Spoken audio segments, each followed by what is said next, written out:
This is Judge Joe Brown, and we're listening to We All Be News. News-free Dixie for the 21st century.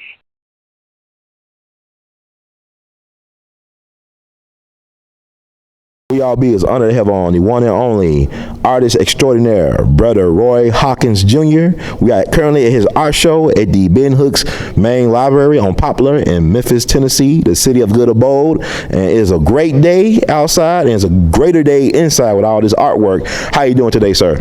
I'm very well. Yeah, so can you tell us a little bit about yourself and about your art passion, like how you get into this art thing?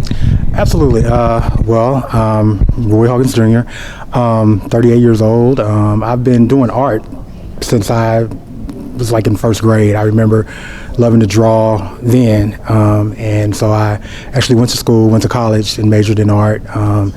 And I got a master's in teaching art and actually teach art now. So that's my main full-time job, but I've been blessed to do a lot of other things too. The Lord has blessed me with so many other gifts and talents besides just doing art. I have been able to do some acting. I've had the opportunity to do some feature films, some commercials, some television shows, Hunger Games, Have and Have Nots, the Nashville $1 Million Quartet, a show that's going to be, it's actually filmed here in Memphis. It'll be premiering sometime probably this fall. So yeah, the Lord has just really blessed me to be able to do some amazing things that I wouldn't have even imagined that I would be able to do. So you're a very humble guy. You just basically told me you worked with Jennifer Lawrence and Tyler Perry. I did. I did. I didn't meet Jennifer. I didn't see Jennifer. She wasn't in the scene I was in. But while on Have and Have Not said, I did actually see Tyler Perry. I was actually probably as close as you and I are together. But wow. I didn't get a chance to talk with him. But yeah, I've been blessed to, like I said, meet a lot of people, and I guess the beauty of that is a lot of people, like when I tell them about that, they're like, well, wow, I mean, you can't believe you met this person or you saw that person or whatever. And for me, it's it's being on sets and seeing these people or whatever. It's it helps me to realize that they're human just like me. So it didn't really excite me a whole lot because they're just people like you and I. So. Wow, so you have anybody in your family that does art or very artistic or expressive? I have a niece that enjoys art, but she's enjoying art. But no, no uncles or aunts or anything. My parents, they weren't really artistic or didn't really, like art. So I'm not really sure where my passion for that comes from. Well, I know it comes from the Lord above. And, I'm thankful for the gift. And I'm thankful that He continues to give me opportunities to use that gift. Can you tell us a little bit about the theme of this particular show? I just found it very fascinating and also it's very passionate, and I just can't take my eyes off the artwork here. It's just very amazing, very original in conception and execution. Can you tell us a little bit about it? Absolutely. This show that's here is actually called Vision from Heaven, and it's paintings from the revelation of Jesus Christ. And we all know that Revelation is the last final book of the Bible. And this show is more than just an art show. There's a message behind the show. Mm-hmm. Because again, these are paintings from Revelation, and these are, I was going through, I would say maybe about 3 years ago, I was going through a really difficult time. And it was a time of transition. Like, I didn't grow up really in the church or anything like that. But during that time, the Lord really started to work with me or start to deal with me on a lot of different things. And my relationship with the Lord really strengthened. And long story short, I was living here in Memphis, and I had a house, 2 cars, lots of clothes, lots of stuff. And life's events, I ended up losing all of that. It was just all kind of taken away. Sort of like Job. And so I, relocated back to my hometown, which is Brownsville. But in that process, of course, it was really difficult going through that. But in hindsight, it was probably the best thing that could have happened. And in that time, just kind of, all this stuff being out of the way, I was able to actually hear the Lord and hear His voice, and He led me to read my Bible, because I wasn't really a Bible reader. But specifically, he led me to the book of Hebrews and the book of Revelation. And the book of Revelation is a book that I used to be terrified to read. And a lot of other people have told me that they don't even read that book because it scares them. And I was one of those people too. But he led me to the book of Revelation, and I started studying it, and just really started delving into the Word and realizing that we literally are, like, a lot of what's in the Revelation is actually playing out in today's society.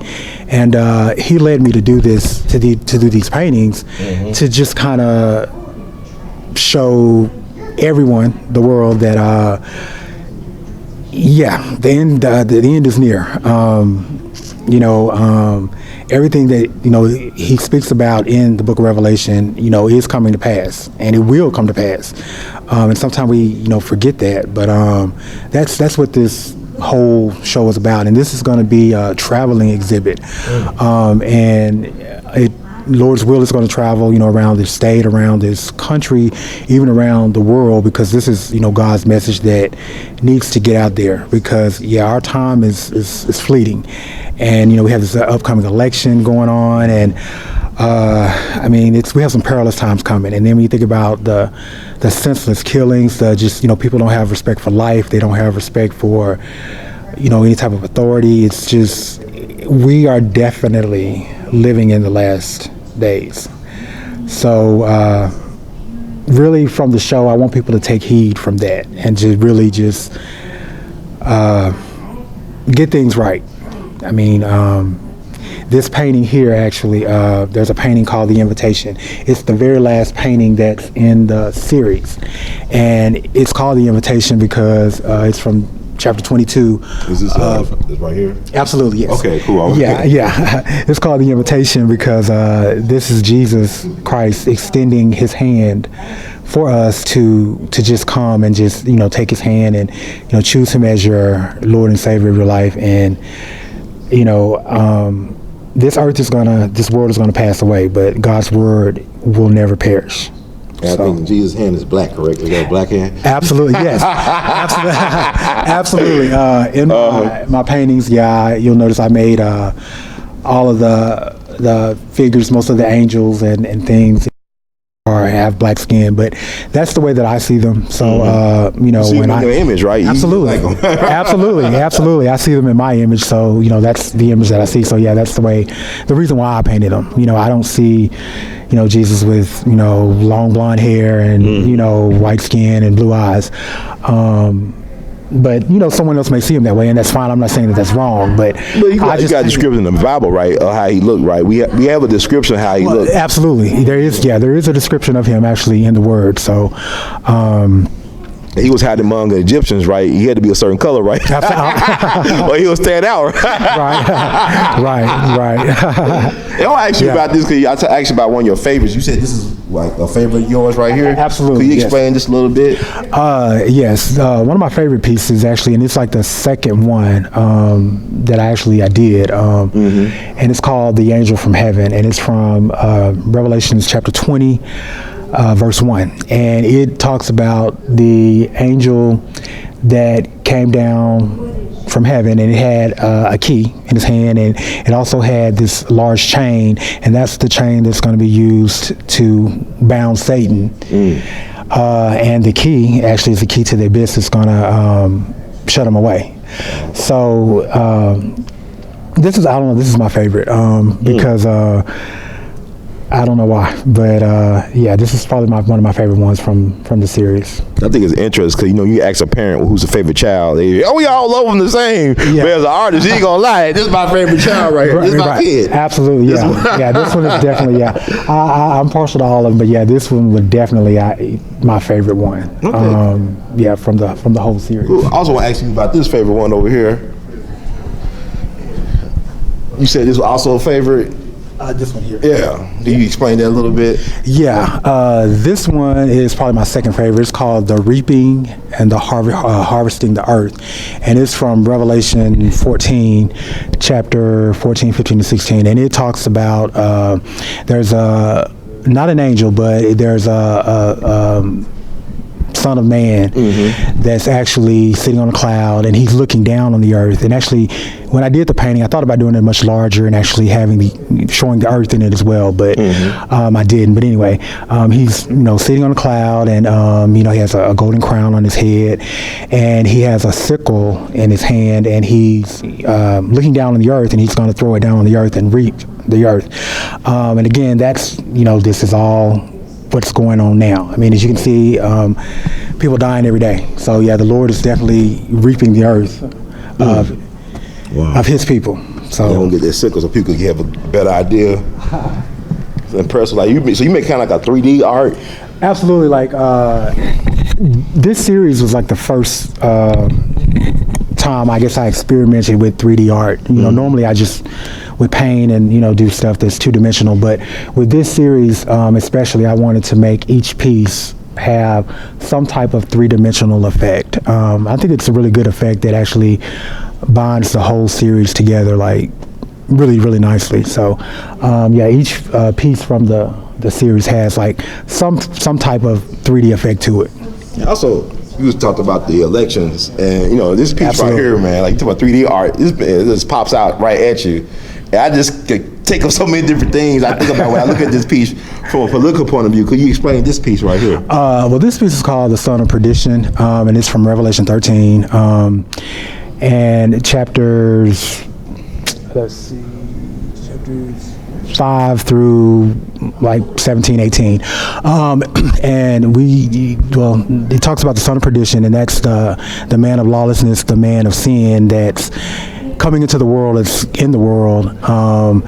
And that's the inspiration for this piece. I actually started this piece last week. There was a meet and greet at the gallery. There was a meet and greet last week, and I started this piece then. You started this piece last Thursday? Last Thursday, yeah. And now it's hanging up this Thursday? Absolutely, yeah. Very prolific. Wow. Yeah. I thought I didn't see that piece. I was like, I missed this piece from last week. Okay. Yeah. I was working on that piece last week, and through the week, I rushed. I got a really busy schedule, but I did rush to get it together because I definitely wanted this piece to hang with the rest of the pieces in the gallery because, again, there's a message. And I'm not saying any names. I'm just painting. I know. I thought when I saw. I'm just painting. How did everybody else think about? I'm just painting. What the Lord shows me. Okay. But wow. Yeah.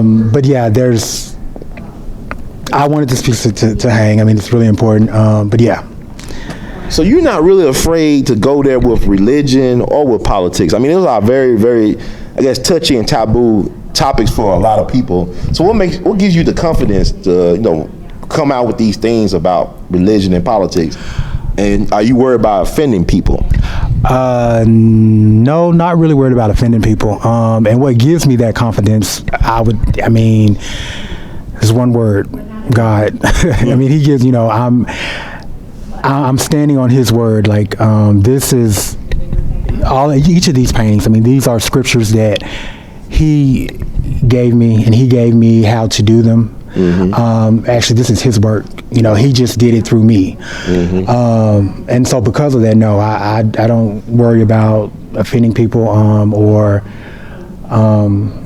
anything like that. But yeah, that's where the confidence comes from me to do it. It comes through Him. So let me ask you this. What's the best way for people to contact you if they want to get in touch about artwork or prints or whatever, or that schedule you for an exhibit in their venue? Oh, absolutely. Well, I am on Facebook, so you can look me up on Facebook, Roy HawkINs Jr. There's also a separate Facebook page that you should go on Facebook and like for the Vision from Heaven series, and that'll give you updates about where the series is going. But definitely hit me up, friend me, send me a message on my Facebook. Or you can email me. You can email me at roychawk@hotmail.com. And, well, that's pretty much it. Do you have any more thoughts you want to share? Any closing thoughts, or how long will this exhibit be up in this venue? Well, it's going to be up. It's opened on June 6th, and it's going to close on June 28th. So still time. Yeah, so 5 more days. So yeah, if you haven't been up here to see it, yeah, definitely come out and see what the Lord is trying to tell you, because He's definitely trying to reveal something to you through this exhibit. So yeah, I don't want you to miss out. So yeah, definitely come out and see. So if you're out in the Memphis area, or you just want to come in through here anyway, it's worth the gas trip. Please come down here. It's Ben Hooks Public Library. This is the William A. Goodwin Gallery. Absolutely. Right? It's right when you get into the front doors to your left. Absolutely. So it's very much worth the visit. I'm not even a churchgoer myself, but I had to come back and acknowledge and recognize the skills and the message. So do you feel like, before I let you go, do you feel burdened by this stuff? Like, you got to use your art to get this message out to the people? Absolutely, I do, because I know you asked me earlier, like, was I a preacher or something like that, and I'm not a preacher by any means. Like I said, I didn't grow up in the church. I wouldn't know how to preach. I mean, you put me in front of a pulpit, I wouldn't know what to do. But the something I've learned, the Lord, He gives us our talents and He gives us our gifts, and we're supposed to use them for His glory. And so, doing this exhibit or doing these paintings to deliver His message. I mean, I'm giving Him the glory. I'm using it. I'm using what He gave me to get His message out there. So, He didn't call me to preach per se. I wouldn't know how to do that. But this is the way that I get my message out. So. Or get His message out. They say God works in mysterious, and I'm going to say artistic ways. Right. So in the words of great Duke Ellington, we love you madly, sir, Brother Roy. Keep on producing and pushing. Thank you very much, and I appreciate the opportunity. I think you appreciate the interview, and yeah, I just appreciate you coming out, and yeah. It's worth it. I won't miss it. Thank you. Thank you.